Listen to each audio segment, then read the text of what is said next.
I've said it already, it's a done deal. Yeah. The man is already under the jurisdiction of the ICC. It is extraterritorial, it's in another country. So it's beyond the scope of our legal system already.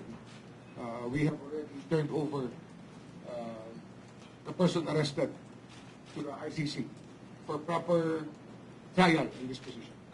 Sir? Hunger for power. It will divide the nation. At the time of the arrest, as we were talking about earlier, at the time of the arrest of former President Duterte, you were out of the country attending a conference on illegal drugs before the United Nations drugs in Austria. Sir, can we just start off with a question? Let's say it's by fate that you are out of the country attending an illegal drugs conference. Well, nothing is coincidence, if you all believe it, right? But I was already about to board the plane when I was told that there were rumors about an ICC warrant coming out. But because I was about to board the plane, I couldn't do anything much. But board the plane and hope that by the time I arrive in Vienna, things would still be okay. And that's it.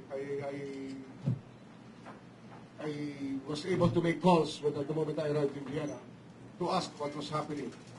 And definitely, there was no news until 3 in the morning here when the diffusion order or warrant came out from the ICC towards the Interpol because it was transmitted to the Philippine Center for Transnational Crime. They were the ones who received it.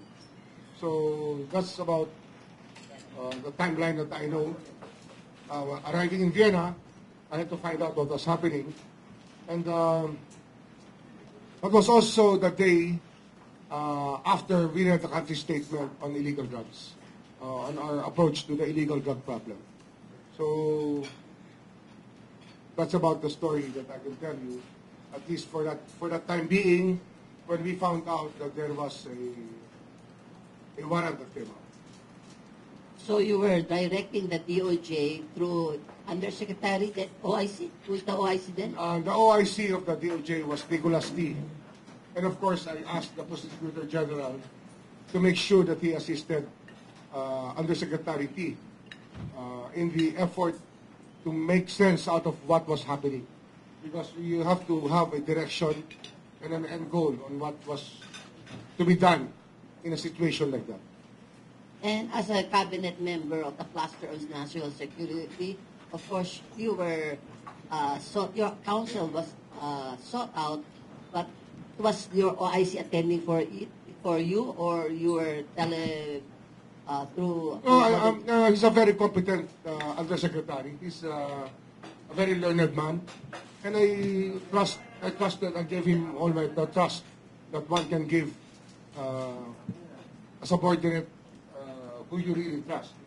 And I had no doubt that he would perform well under the circumstances. So that's about it. So when the President Marcos appeared later in the evening, it was your brother, John, the ILG Secretary John B. Cremona, who want to appear before the President as one of the key members, core group on deciding on the matters. So what can you say about your brother's performance there? I think that he was able to do what he had to do, what was expected of him. And he was able to make sense out of the whole thing. Because it's a very chaotic moment. Remember that it's not an easy thing to go through when everybody is pulling in all directions. But I think he was able to acquit himself better.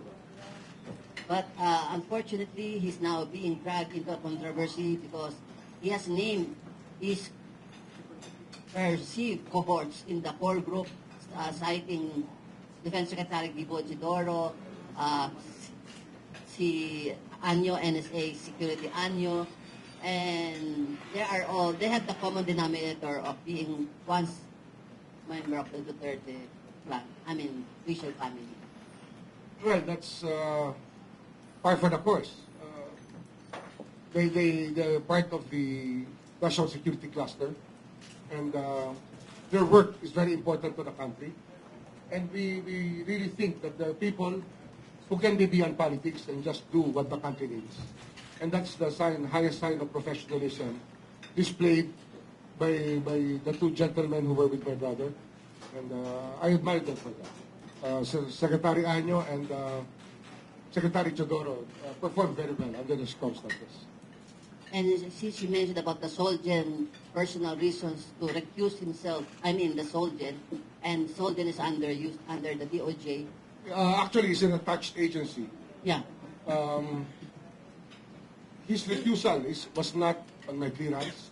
He does not clear things with me. But of course, I consider it a personal reason. And if he did not want to use the office of the Solicitor General, that's his own reason. So I think that the resources of the government should not be wasted in a time like this. I think that we have to put our best legal minds to work.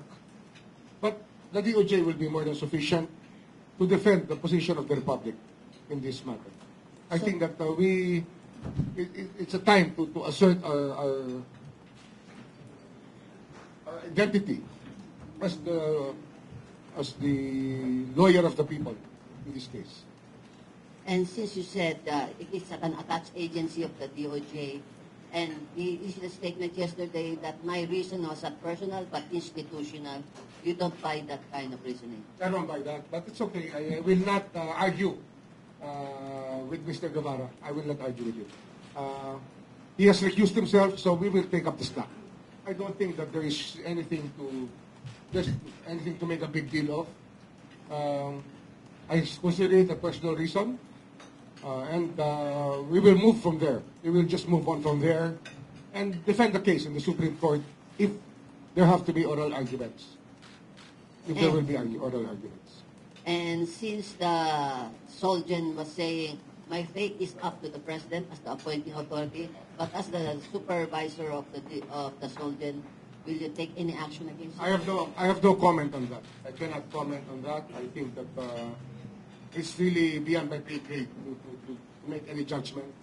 I just have to be a professional in this case. We just have to be very professional about our jobs. Wala naman personal ang thought about that.